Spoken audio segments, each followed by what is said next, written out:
Wow, আজকে তো অনেক লম্বা লাইন। ওয়াও, আজকে জায়গা পাবো না আমরা। হ্যাঁ,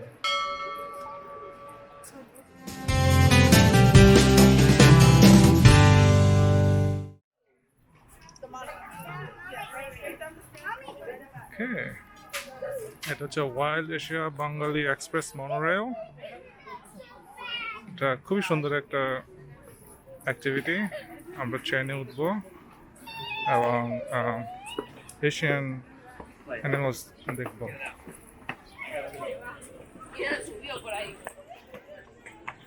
আচ্ছা, অনেক মানুষ। আমরা লাস্ট টাইম যখন আসছিলাম এত মানুষ ছিল না। আচ্ছা, ওয়েদার খুব ভালো, ঠান্ডা ঠান্ডা, একটু মেঘলা ছিল সারাদিন, এখন রোদ আসছে।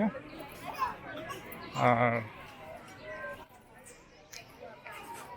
আর জু আরো 2 ঘন্টার মতো ওপেন থাকবে, 5টার সময় বন্ধ হয়।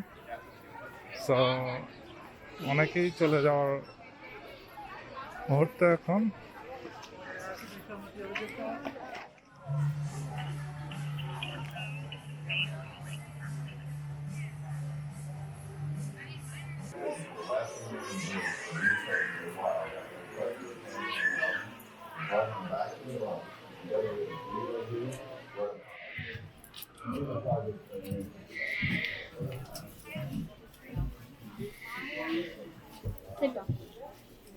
All right. Hello. Thank you very much. Watch your closing doors, please. And good afternoon, Bronx explorers, and welcome aboard the Wild Asia Monorail. My name is Eugene. I'll be your guide and driver. Now, folks, this is very important for your safety. Please remain seated at all times with your hands and feet inside the car. So Rehan, how are you feeling? It's very actual. So how are you feeling? Very, very pleasurable. Remain seated. Yay! Here at the Bronx Zoo, the headquarters of the Wildlife Conservation Society, we're working to save wildlife and wild places around the world. We have scientists, legal guards working in the field, and zookeepers working right here at home to protect a wide range of life. Now I'm going to put out the animals as we approach them, but I'm going to need your help. Scientists and zookeepers need good observation skills to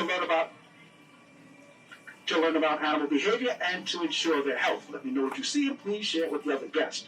And we have now traveled over 7,000 miles and arrived in Asia. Be on the lookout for animals.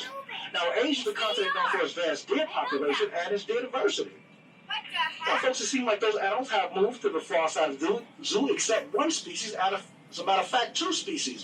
Now, the train rolls around. If you look up to the far right, on top of that grassy area in the green hill, those off-white looking deer are known as the Bactrian deer. They're brand new here at the Bronx Zoo. They are known as the Bactrian deer, and they're from Central Asia. Now, you will see another honey-colored deer laying by itself by the fence line. That is known as a Barasinger deer. Now, they get their name from the look of the male deer antler. Barasinger means 12-tined in Hindi, and that just means that the males have 12 to 14 points on those antlers. But again, those ones laying together right there, they are brand new. They are known as the Bactrian deer. Now, we do have 2 other species known in this meadow. We'll see them a little later, known as the black buck antelope and the axis deer. Now, the black buck antelope are classified as sexually dimorphic, only meaning that the males and the females look different from one another, even though they are the same species. Now, females will have that tan coat, white belly with no horns, while the males will have that chocolate coat, white belly with those horns. And again, we'll see them a little later. Now, these small bills that we're passing here on the right represent a very interesting WCS conservation story. Farmers in Indonesia live closely with wild animals, like elephants, which we will see shortly. WCS field staff work with local leaders and farmers in Indonesia to come up with the Crop Protection Unit.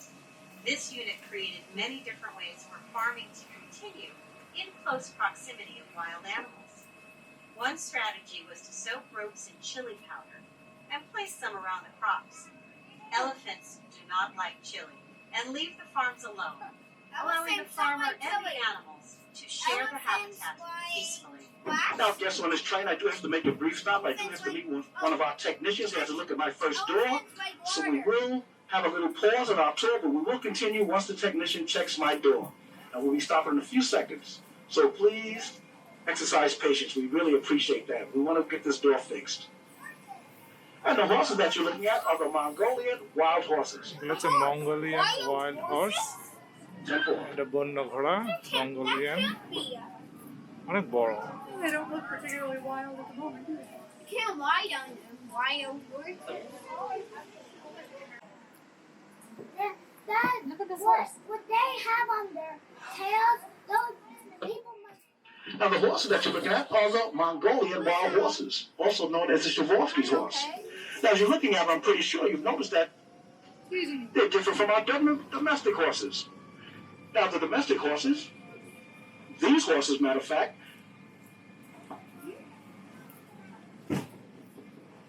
have shorter legs and a stern body and a mohawk. Now, our domestic horses will look a little different than these. Now, again, folks, we just had to stop for a few seconds. Again, I want to thank you for your patience as one of our technicians had to check out my first dog. Again, these are the Mongolian wild horses.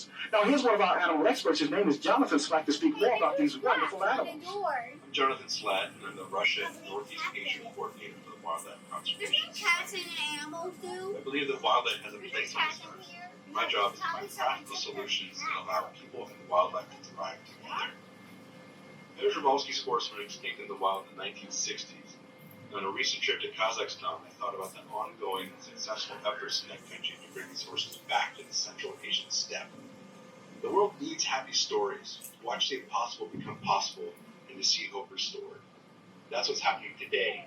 Here's Rhinos horse. All right, folks, this upper meadow that we're in right now is just an extended area where we do allow our horses to play, frolic, and run around. So here at the Bronx Zoo, we do offer them plenty of room and allow them to do just what they want to do. Again, our Mongolian wild horses, and again, all this upper area is theirs, and yes, they use every bit of it. From the lower to the upper, from the back to the front, this is all theirs for the Mongolian wild horses. And as we slowly proceed up this hill, we're now to look out for two vulnerable and endangered species. And believe me when I tell you, one is very large. We're talking about the brow antler deer and the gawa. Now, the brow antler deer get their name from the curved shape of the male deer antlers. Currently classified as vulnerable, these deer continue to lose their wild space. And in many places, herds must resort to feeding on crops as their natural habitat has been taken over for farming. And believe me, we will not need binoculars for our next animal. Again, we're talking about the world's largest wild cattle, the gawa. Now, males can weigh over 2,000 pounds, as much as a small car. They stand 6 feet tall and they're 10 feet long. And with their large size and impressive horns, a male gawa can fight off just about anything, folks, and that includes a tiger. But what threatens these huge animals is the loss of their Asian habitats and diseases that they do catch from other domestic cattle. Now, if you look straight ahead and follow that fence line to the right, you're starting to see our brown antler deer over there. Now, most of those are females, but we do have a couple of males, and remember, they get their name from the curvature of the male's antler, because once it fully develops, it looks just like a human eyebrow. Hence the name brown antler deer. Now, if you look further to the right now, you're looking at the gawa, the world's largest wild cattle. This is where they normally go at this time of the day. Now, recently, we've added 2 females and a male from San Diego as they arrived by truck. And we're trying to increase our herd, and we have been successful. We now have 6 new gawas. Now, only 4 zoos in America carry this species, and of course, the Bronx Zoo is one of them. Now, if you can, folks, even from this distance, try to get a good look at those horns on the gawa. If those horns are curving in, those are our females. If they're slightly pointing up, those are our males. They are the gawa, the world's largest wild cattle, and believe me when I tell you, not too many other animals bother them. They're as powerful as big. The gawa. And as we're about to test our scientific and observation skills, you might be hearing a noise coming from the concrete jungle rather than an Asian one. You know, it's easy to forget that the Bronx Zoo sits in the heart of an urban environment.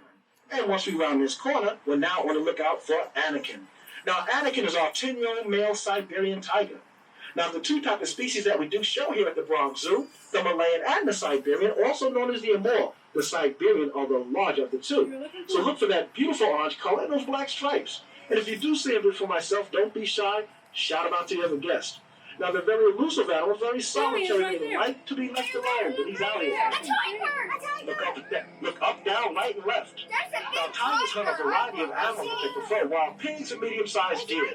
Now, typically, a tiger will gorge yourself on a fresh kill, eating as much as 40 pounds of meat at one time. Now, just think, folks, that's the equivalent of you and I eating 160 hamburgers in one sitting. That's the meal of that size a tiger might eat again for about several days. And if you do want to get a closer look at our tigers, and I'm pretty sure that you do, please visit our tiger mountain right here at the Bronx Zoo. Now, folks, I didn't spot him. He can hide, though. No, Tiger Mountain, he said. We were already there. He was sleeping over there, remember? looking for Anakin. So again, please visit our Tiger Mountain right here at the Bronx Zoo. Now as we come down this small hill, we're now in the back of the Gala exhibit. So if you look up, you get a closer peek at the Gala and some of the calves. Now between 4 and 4:30 p.m., those large wild cattle will come right down on this hill, very close to the train. And it's a sight to behold. You can really appreciate their great size. This is the back of the Gala exhibit. Now as we come down this small hill, we're now in the back of that very first meadow where we did see our new addition of Bactrian deer and that one lone deer, the Barrestinger deer. Now if you look out past these trees laying in the grass, those smaller deer back there are the axis deer, the spotted axis deer. And again, the Bronx Zoo, they're showing those particular deer here since 1899, when the zoo first opened 122 years ago. And those birds that you're looking at are the peafowl, which is the national bird of India. Now, males are called peacocks, while females are called peahens, and the little babies, of course, are called pea chicks. And there's another Barrestinger there laying by itself by the fence. Now, the next animal blends in with the muddy area it calls home. If you see what looks like a pig with upper tusks that are rough through the top of its snout and curved backwards towards his eyes, you find a pig called a Barbaroussa. And the fact that the tusks resemble antlers earned this pig its name. Barbaroussa means pig deer in the Malay language. Now, males will use those tusks to fight with other males to display dominance in order to attract other females. Now, they're gray in color, so they blend in very well with the exhibit. As we're passing by this bamboo thicket, look down to the bottom right, and you see one walking slowly back to the left. There he is.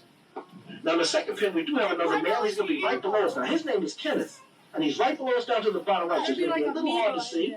And I can tell by the condition of his body that he was in that mud. It's partially wet. Now, folks, if you had a hard time seeing those animals, believe me, you will not have a hard time seeing our next one, because we're about to see the world's largest land mammals. And, of course, we're talking about our Asian elephants, Happy and Patty. We have them both out today, so look to the right. Happy and Patty. Now, that large tree that you see by the tip of their pool, that's an elephant-sized back scratcher. Now, African and Asian elephants are iconic animals worldwide, but they're struggling in the wild. Now, the first thing that you're going to notice about these lovely ladies is their size. Asian elephants can weigh more than 10,000 pounds, so they eat a lot of vegetation. And they also eat about 200 pounds of hay a day, and they drink about 60 gallons of water. That is per day. Now, take a good look at those trunks if you can, because only Asian elephants have this adaptation. They have finger-like features on them in their trunks, and they can gently pick up a blade of grass. All with those same trunks, they can tear out all these tree branches out here with enormous force. Their trunks hold more than 40,000 muscles. They are incredible tools. Now, our elephants are over 50 years of age, folks. They're over 50. Now, here at the Bronx Zoo, we do take very good care of our elephants. They not only get baths, but they get pedicures as well, and they deserve it. That's right. They get pedicures as well, ladies. That is Happy and Patty, our Asian elephants. And as we leave our elephant zone, we're now going to look out for another large mammal. This one tends to weigh around 3,500 pounds, has a horn in its face, and looks to be armor-plated. But nothing can be further from the truth when you talk about our rhinoceros skin. And today, first, we have our Callie. Now, if I glance over to the far right, I see her over there grazing. So what we're going to do, we're going to scoot around there and try to get closer. And as we do, I'm going to give you some facts. Now, all rhinos are highly endangered, with less than 2,000 surviving in India and Nepal. Now, here at the Bronx Zoo, we've had great success caring for these very rare animals, but breeding is a huge challenge. And if you look to the right, there she is over there. Now, this part is for the moms. Now, female rhinos stay pregnant for 16 months. And after being pregnant for almost a year and a half, they give birth to a calf weighing between 55 to 100 pounds. Now, the calf will stay with its mother for about 2 to 3 years, even though weaning would only take about 12 to 16 months. Now, again, most people think that rhinos are armor-plated, and again, nothing could be further from the truth. They just have a layer of skin that has many folds that you can partially see. So when you do see a rhinoceros laying in the mud, folks, they're not there because they like it. They're there to protect that very sensitive skin from sunlight and from insects. Again, they are not armor-plated. As a matter of fact, one of our other rhinos, her name is Penny. Before the zookeepers put her out, they have to put sunblock on her face and ears to make sure that she does not sunburn. The Bronx Zoo caring for 5 endangered species as I speak. Now, as we slowly pass by the mud wallow, this is the original mud wallow of Wild Asia, made back in 1977 and made larger ball rhinos all by themselves just by continually stomping around it. That's how they made it bigger, by continually stomping around it. And they've been doing it since 1977, when Wild Asia first opened 44 years ago. And here's some more about our rhinos. The rhinos you see here are Indian rhinos. We work with habitats all over the world that are homes to rhinos. Here is a note from our field office in Sumatra, Ed Hulan, who works with the Sumatran rhino.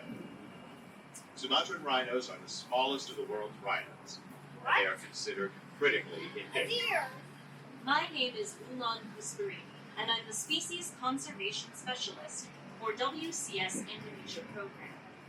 We carried out an island-wide survey of the last vital population of Sumatran rhinoceros in Indonesia. With so many unknowns on how to manage Sumatran rhinos in the wild or captivity, our study showed definitively that we must protect them at source. The cost of doing nothing could be the extinction of the species, and I can't imagine that. All right, folks, as we leave Cali behind, we're coming to our next two very large meadows. We're now on the lookout for a deer species known as the sandbar deer, one of the largest deers in southern Asia. They stand about 5 feet tall at the shoulder, weighing as much as 650 pounds, and with antlers that go at least 3 feet long.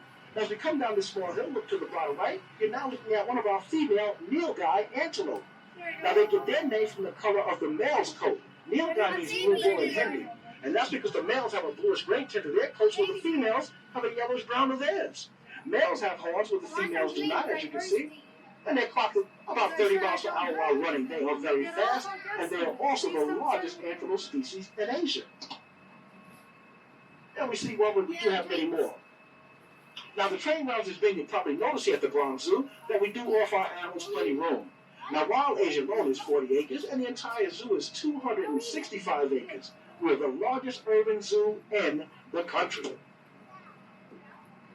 Now, soon the train will be coming down a small hill, and I'm going to have you look down to the bottom right, and you're going to start seeing some of our animals coming down. Again, the big chocolate colored ones are the sandbar deer, and the lighter colored ones, as you see back there, are the nilgai antelope. And she happened to be a female, and we have all the females out and the antelopes today. The blue bull is not out. So right down to the bottom right, below, and over to the far right are our animals. They're all female. Again, they have the sandbar deer, those big chocolate colored ones, and some of our smaller ones, the babies. And up to the far right corner, some more of our female nilgai antelope. These are all beautiful animals. And again, these two species are the largest in Asia. Now, the area that we're entering now, folks, we're going to look out for the cute little Chinese tufted deer. Very elusive little deer. 40 pounds maximum weight. So if we do get to see some, they are not babies. And just like our white-tailed deer here in New York, they have a white tail on the rump. And when they flash that tail, it's a signal danger to the other deer. Now, there is one, I believe, sitting behind that rock in the far corner. They're very hard to see. And I think there's another one over to the far right. If you follow the fence line to the right and past those large rocks, there's one sitting right in the leafy area right by the fence. It just shook his head. Almost just barely able to see. And if you're able to see it, see them, they were full-grown deers, folks. They were not babies. Now, these deer are very rarely found in zoos outside of China, so we're very fortunate to have them here at the Bronx Zoo. And we'll soon be crossing back over the Bronx River, the highest point in our tour. Now, once we're over the water, we will be 35 feet high, but it does offer a nice photo opportunity.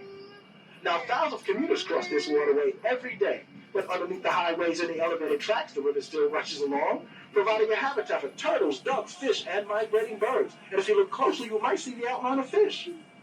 Now, the WCS knows how important it is to protect the Bronx River corridor and its greenway. So whether it's the Bronx River here in New York or the Irrawaddy River in Asia, rivers and streams are vital resources for wildlife everywhere.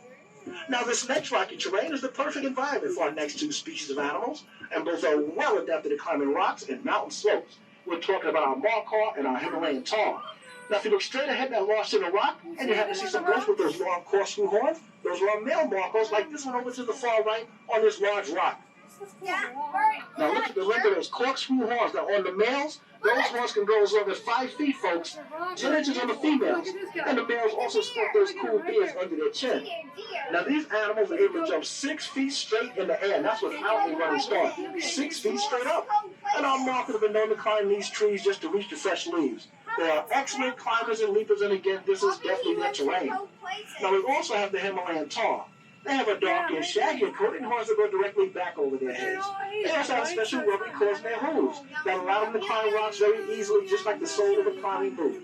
So if we did want to study these animals, get ready to do some real serious rock climbing. the markhor, and the Himalayan tar. Now the train is slowed up for a reason, folks, and that's because we're approaching a large tree coming up on the right that looks like the shape of a V. Now behind that tree is a smaller tree, and laying down on his branch, hopefully, to the bottom right is Linus, our red panda, and yes, he is there. So as we slowly come around, look down to the bottom right, you're about to see Linus, our red panda. Bernie doesn't like red panda. So we're coming up on him now. And there he is. Now, people have been fascinated by the color of that fur. Now, in Nepal, they're called hanho, which roughly translated means firefox. And the Chinese word for red panda translates small bear cat. Now, today, folks, we know that the red panda is not related to the giant panda at all. They're more related to skunks, weasels, and raccoons, where they both eat bamboo. And if you'd like to see some more of our red pandas, you can visit our Himalayan Highlands, which is a short walk from the monorail. And you'll also be able to see our snow leopards, Asia's other big cats. Be nice. Ready, guys? And as we round this bend, our journey is almost at an end. And you've heard from some of our animal experts, and you find out some of your own science skills while on this ride. So we hope that you've been inspired by what you've heard and seen today. And remember, in addition to magnified parks here in New York City, the Bronx Zoo, the New York Aquarium, the Central Park Zoo, the Queens Zoo, and the Prospect Park Zoo, the WCS has scientists in the field at more than 300 sites and in over 60 countries. Now, conflicts between humans and wildlife are becoming a more common concern all over the world. But the Wildlife Conservation Society scientists both in the field and here at the Bronx Zoo are working to find solutions to ensure the survival of wildlife worldwide, and you can help our efforts. As a matter of fact, folks, just by visiting us today, you're helping us help wildlife. And you can discover other ways to get involved as well. You can visit us online, join an education program, or just become a WCS member. Now again, I'm going to ask everyone to please remain seated as we're about to make a brief stop. Look at this, Mom. And again, a very brief stop. And after that, we will be closing the platform where I'm going to let you go to enjoy the rest of your day here at the wonderful Bronx Zoo. So please remain seated.